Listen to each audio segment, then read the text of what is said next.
Entendeu a linha de raciocínio? Fez sentido na tua cabeça o que eu estou falando? Está fazendo sentido isso que eu estou falando para você? Próximo. Violência doméstica.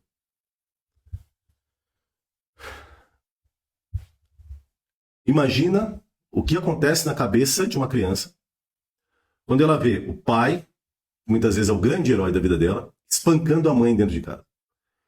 Ou quando ela vê o contrário, a mãe espancando, batendo, sendo agressiva com o pai.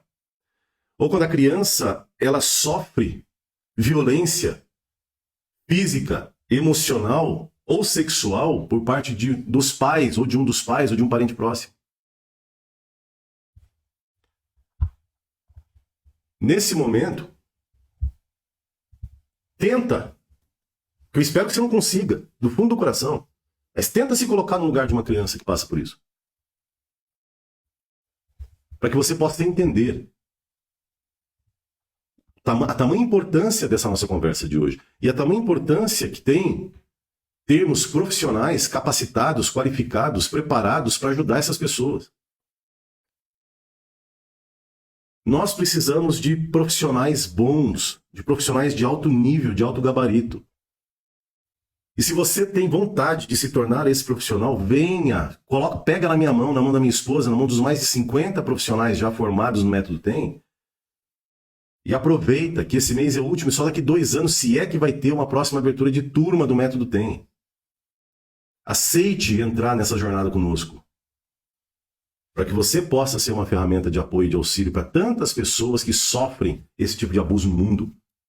E tem gente aqui nesse chat, que hoje é profissional da mente humana, hoje é psicoterapeuta do TEM, tem ex-paciente meu aqui, que passou por processos terapêuticos, seja comigo ou com outros profissionais do TEM, que podem corroborar se é real ou não aquilo que eu vou dizer agora. É possível, sim, você eliminar todo o dano causado por traumas gravíssimos na tua infância e se libertar das amarras que impedem você de ser um adulto pleno, feliz, realizador, saudável. É possível. Você não é obrigada. Você não é obrigado a conviver com traumas que afetaram você e que ainda estão afetando você a vida toda. Pelo amor de Deus, entenda. E não é formaçãozinha de 3 meses, de 5 meses que vai fazer diferença na tua vida, não. É aprender de verdade. É aprender ética, é aprender neurobiologia, é aprender conversacional, escutativa, linguagem não violenta, mudança de diálogo interno, ferramentas cognitivo-comportamentais que fazem a diferença, neuroestrutura, neurolinguística, esquemas, personalidade. É aprender todo um conjunto de fatores que vai ajudar você a ser um profissional completo de verdade e ajudar as pessoas de verdade, para que você seja adaptável à necessidade do paciente, não o contrário. Não é o paciente que tem que se adaptar a nós. Nós, profissionais, é que precisamos ter um conhecimento de nível hardcore, de nível de maestria absoluta, para podermos nos adaptar ao paciente e ajudar ele de verdade. Então eu faço para você esse convite. Próximo ponto. Quando você perde alguém na morte, como eu perdi meu avô, o luto, principalmente quando ele não é entendido, como foi o meu caso, eu gosto de usar o meu caso pessoal com relação a isso, para que você entenda o dano que um luto, por exemplo, não trabalhado e não vivido na infância pode trazer de dano na vida de um ser humano. Meu avô era a grande figura na minha vida, de caráter, de honra, de exemplo. O homem mais importante que eu já tive na minha vida foi o meu avô. Eu perdi meu avô com 7 para 8 anos de idade. E o fato de eu estar sentindo nos últimos 3 dias que ele não estava bem, fez com que eu carregasse a culpa pela morte do meu avô durante mais de 20 anos. Está entendendo? O que um luto que não foi bem interpretado por uma criança, um luto que não foi bem vivido, um luto que não foi bem trabalhado, um luto que não foi bem percebido por uma criança, pode causar na mente dessa criança? No meu caso, foi a culpa que me impediu de realizar muitas coisas ao longo de 20 anos da minha vida, porque eu me considerava, literalmente, o corresponsável pela morte do ser humano mais importante que eu já tive na vida. Porém, eu me libertei. Eu consegui me libertar da culpa e entender o que aconteceu. Só que não foi outro profissional que me ajudou, não.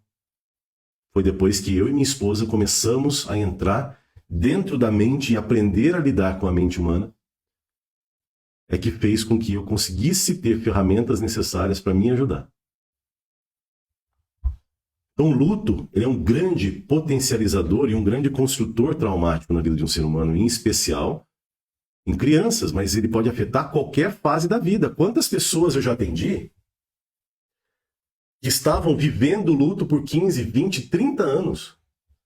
Mulheres que perderam seu amado marido lá atrás e que ainda estavam em looping de luto.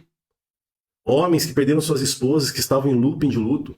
Mamães que perderam filhos, papais que perderam filhos e estavam em looping de luto 15, 20 anos, 10 anos. É possível você se libertar disso. É possível você viver a sua vida com plenitude sem sofrer por algo que está fora do seu controle, como é o caso do luto, por exemplo. Número 8. Outro traumatizante poderoso são acidentes ou desastres naturais. Nós temos muita sorte. Nós vivemos num país onde desastres naturais não são tão comuns assim. Apesar de termos tido alguns, talvez não tão naturais assim, mas tivemos o episódio de Brumado, temos grandes episódios no Rio de Janeiro, quando chove demais. Aqui em Santa Catarina, no estado onde eu moro, no Vale do Itajaí, quando chove demais, as inundações. Então nós ainda temos, nós passamos sim por desastres naturais no nosso país, mas talvez em nível muito menor do que Haiti com seus terremotos, Japão com seus terremotos e maremotos, Estados Unidos, né? Norte América com os seus ciclones, tufões, enfim. Agora, quando a pessoa passa por um momento desse, isso é um grande e potencialíssimo traumatizante.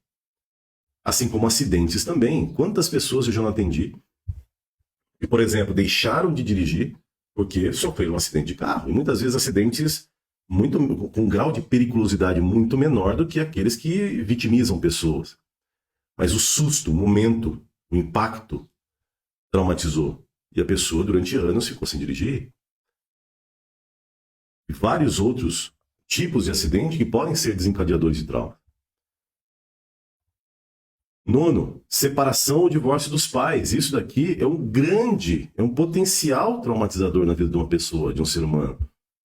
Talvez você que esteja assistindo essa live agora, seja na gravação, ou seja aqui ao vivo junto comigo, você possa ser uma das vítimas de separação paterno-materna que acabou trazendo dentro de você crenças disfuncionais que hoje impedem, por exemplo, você de ter filhos.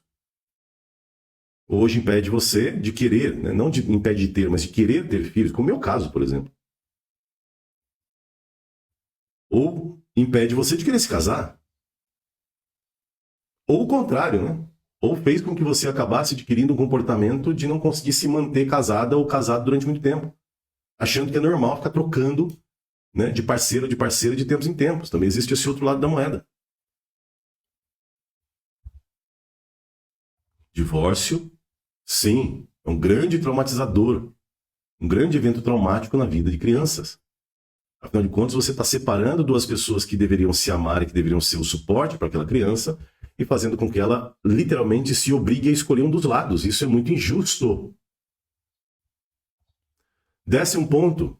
Mudanças frequentes, tanto de casa quanto de escola. Isso elimina todo e qualquer tipo de estabilidade emocional que um ser humano possa ter. Às vezes aquela criança ou aquele adolescente está se acostumando ali, se acostumou com a escola, com os colegas, com toda a estrutura de vida que ela tem naquele momento. Ela é amada pelos coleguinhas, ela é aceita na sociedade em que vive, ela tem relativa estrutura. Aí, de repente, o pai e a mãe do nada viram e falam assim, não, eu quero mudar, eu vou mudar agora. Vou mudar. Separa as coisas aí, eu decidi que eu vou mudar de país, mudar de cidade. Álvaro, mas tem um motivo válido, é um novo trabalho, uma proposta. Tudo bem. E eu concordo, e não estou criticando aqui a postura de um pai e de uma mãe que se muda, né, para ter uma vida melhor ou até para dar uma vida melhor para os seus filhos. A questão não é essa. A questão é como que você transmitiu a mensagem para essa criança ou para esse adolescente? Você deu o tempo necessário para ele ou para ela absorver essa mudança?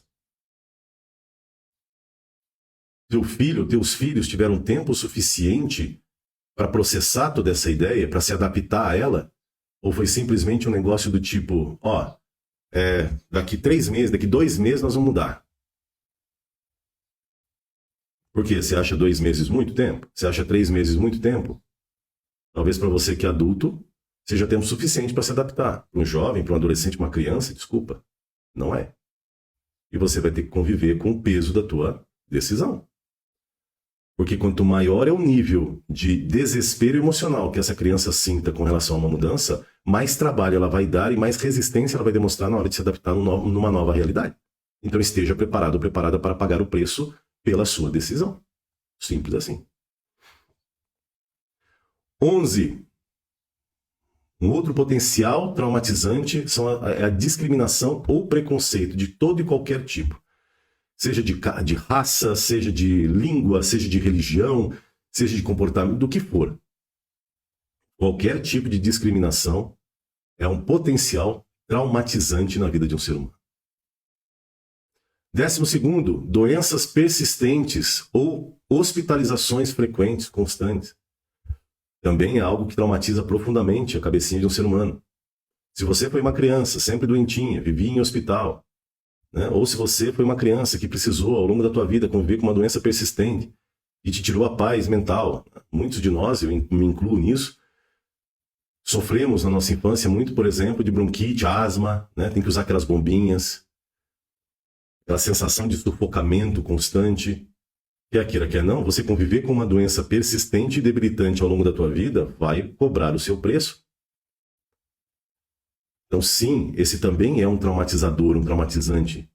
E se você possui crianças sob o teu domínio, filho, filha, sobrinhos, enfim, que sofrem com alguma doença persistente, entenda que o teu papel em aliviar o máximo possível a carga desse indivíduo, né, desse pequenininho, dessa pequenininha, desse jovem, desse adolescente, mostrando para ele que é passageiro, que em breve isso daí tudo vai passar, né? Ou ajudá-lo a fazer exercícios de fortalecimento, vou usar o meu caso, né, de fortalecimento de pulmão, caso ele sofra de asma, de bronquite alérgica, rinite asmática, seja lá o que for, né, todas as ites possíveis eu na minha infância e pré-adolescência eu sofri. Você ter uma consciência de que quanto mais tranquilo for para o teu filho ou para tua filha, ou para aquela criança, passar por essa etapa, por essa fase, porque determinadas doenças com o tempo, conforme a gente vai envelhecendo, elas vão perdendo força, como o meu caso também.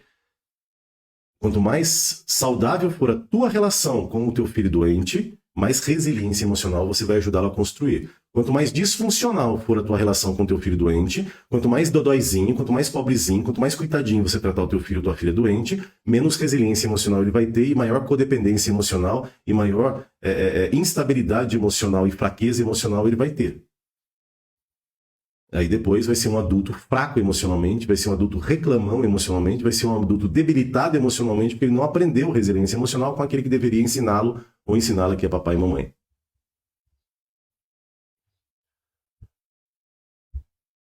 Tá fazendo sentido o que eu tô falando para você? Tem alguma pergunta que você queira fazer? A gente já está chegando no final dessa primeira etapa, que são os eventos traumatizantes.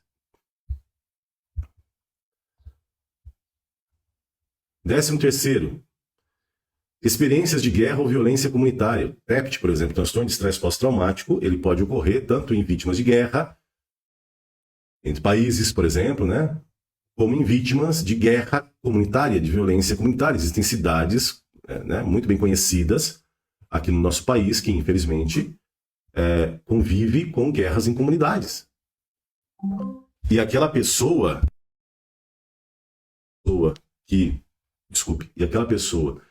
que mora nessa comunidade tem que conviver com esse nível de violência comunitária constante, ela sim pode se traumatizar. Não é comum uma criança de, sei lá, 5 anos, 3 anos, 7 anos, passar pelo seu caminho em direção à escola e ver ali jovens adolescentes portando arma de fogo,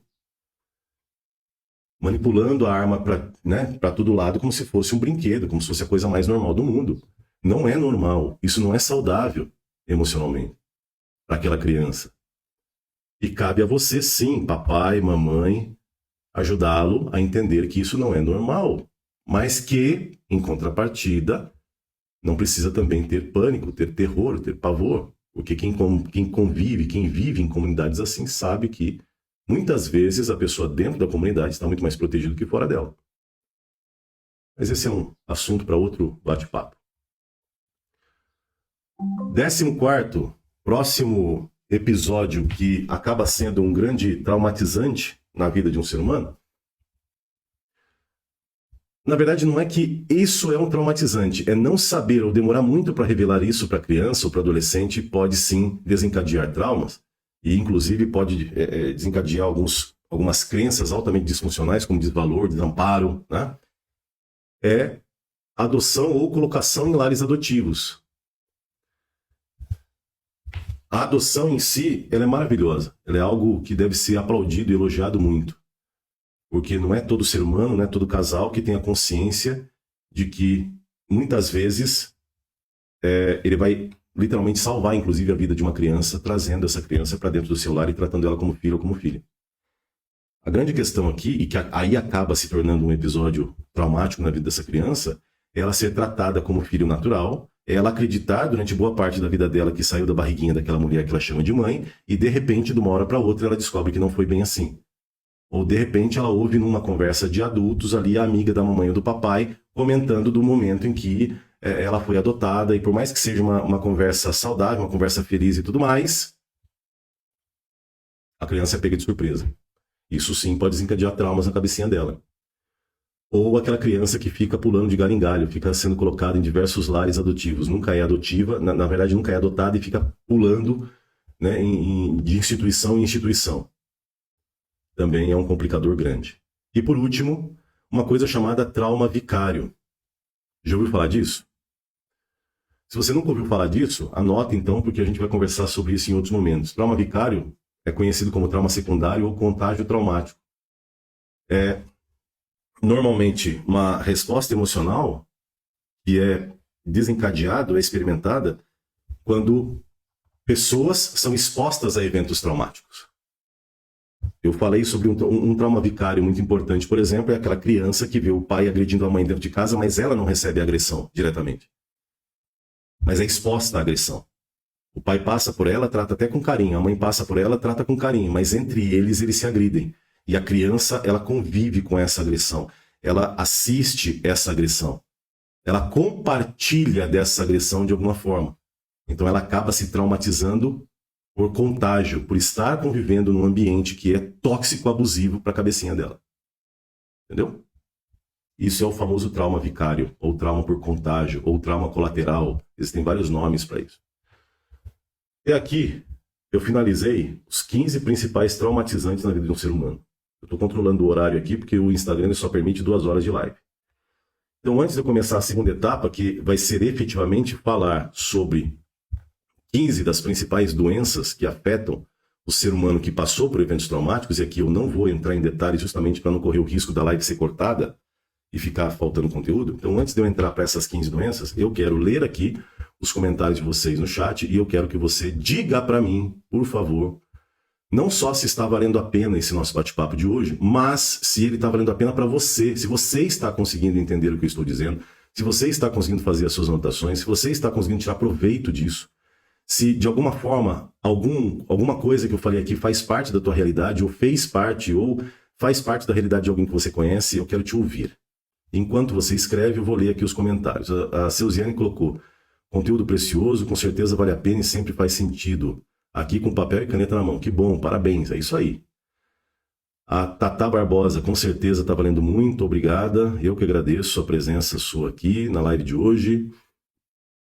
Aí vários aqui dizendo que faz sentido total. A Enelice, né, virou uma nova seguidora, parabéns, obrigado pelo carinho, viu? Espero que goste do conteúdo aqui do perfil e também do canal do YouTube. Se você ainda não conhece o canal do YouTube, clica aí, vai lá na minha fotinha de perfil, embaixo tem um link. Ali tem vários sublinks, né? Inclusive o link para você que está interessado no Método TEM, quer fazer parte dessa turma 3 do Método TEM, que fecha agora em abril. Tem aí o contato direto com a minha esposa Mariane Braga pelo WhatsApp, tem o grupo do Telegram, tem o canal do YouTube, clica no canal lá também, vai lá, se inscreve no canal. O primeiro vídeo que está fixado é o vídeo da primeira reunião que nós fizemos, onde nós explicamos tudo que envolve o Método TEM e os bônus especiais exclusivos para a turma 3, então tá aí, tá? Alexandra Pinheiro colocou assim, ó: me lembro bem daquele artigo que falou dos critérios que Jeová usou para escolher os pais de Jesus, e ele não escolheu pais ricos, exatamente, é isso aí. Ele escolheu pais que fossem espirituais, em primeiro lugar, e segundo, que fossem suprir as necessidades de Jesus em vários aspectos. E tenho certeza que, dentre eles, a necessidade emocional foi um dos que o Criador se preocupou muito, Jeová se preocupou muito. A Cissa, reflexóloga, colocou assim, ó, minha mãe viu isso durante toda a infância e adolescência, a ponto de ter que proteger a minha avó. Até hoje carrega o peso disso. Pois é. Eu acho que ela está falando aqui sobre violência, no contexto de violência familiar, talvez, Cissa? Me corrija se eu estiver errado, tá? Cantinho da Pamonha colocou, eu passei por isso com 10 anos e foi lá que começou meus problemas emocionais. Foi a pior época da minha vida, mudar de cidade e morar num lugar ermo, sem nenhum amiguinho para conviver. Pois é, tá aí, ó. Infelizmente acaba sendo sim um grande traumatizante, né? A Cissa colocou, conheci alguém que sentiu muita revolta depois que soube que era adotada. Pois é, tá vendo? O fato da pessoa muitas vezes descobrir isso depois de certa idade é que causa o problema. Porque quando a criança descobre pequenininha, ela, se souber falar com essa criança, ela até gosta, ela curte, né? Fala assim, poxa vida, que bom, que legal, né? Que vocês então me salvaram, que vocês me tiraram da rua. Né? E existem formas, né? Existem inclusive psicoterapeutas especializados nesse tipo de comunicação. Né? Então, muito interessante, muito importante. Aline, ó, anotei tudo. E alguns traumas fizeram parte, sim, da minha infância. Pois é, infelizmente, né? Alguns desses também fizeram parte da minha infância. E essa é uma realidade pelas quais a maioria de nós, se não todos nós, precisamos conviver. Que são 15 aspectos que é muito difícil eu encontrar algum ser humano que vire e diga assim, eu não sofri com nenhum desses 15 aspectos. Porque são os 15 aspectos, os 15 maiores e mais poderosos traumatizantes da história da humanidade são esses 15. Eu separei a dedo para trazer para você. Seuziane, passei por vários desses traumas. Um deles, extremamente triste, foi passar por inúmeras mudanças. Numa delas, minha mãe fugiu de carroça escondida do meu pai por causa da violência doméstica. Pois é. E aqui são vários, né? Aqui é um conjunto, quase que uma cadeia de eventos traumáticos que lhe afetou. A Jaqueline, essa live foi muito importante para mim, porque justo hoje estava com algumas dúvidas sobre meu comportamento com meu filho adolescente. É muita coisa que você disse eu convivi no quesito de filho doente. Pois é. Então utilize essas ferramentas, esse conhecimento agora como ajuda, né? Para você, no seu dia a dia. Seuziane, estudei cada ano escolar em uma escola diferente por causa das inúmeras mudanças e separações. Camila, sim, passei por pelo menos 5 desses traumas e na psicoterapia consegui curar essas feridas emocionais. Mudou minha forma de pensar, meu comportamento e tudo aquilo que me travava relacionado a eles. Que bom, Camila, que é psicossomato-analista, né, formada no APC, na análise psicossomática clínica, desenvolvida por mim e que agora está aí no método TEM. Né? Em breve será também uma psicoterapeuta. Cissa, sim, entendi, beleza, é esse contexto mesmo, né? Seuziane, desde a minha infância tive dificuldade em criar vínculo. A Lelê, presenciei a única vez que meu pai bateu na minha mãe, com 9 anos. Pulei no pescoço dele tentando evitar. Ele me jogou na parede. Liguei para a polícia o prendeu. Vi tudo. Pois é. Agora, eu só imagino o tipo de desencadeamento emocional que isso lhe causou e as amarras que foram construídas de lá para cá. Né? Dá para desconstruir isso. Eu fui vendo essas mudanças acontecendo em mim, sessão por sessão. Tive o imenso privilégio de ser paciente, nosso querido mentor que vos fala. Sim, é verdade. A Camila foi a minha paciente, né? Uma das últimas, na realidade. Eu atendi foi a Camila. Muito bem. Agora, eu vou entrar numa outra etapa.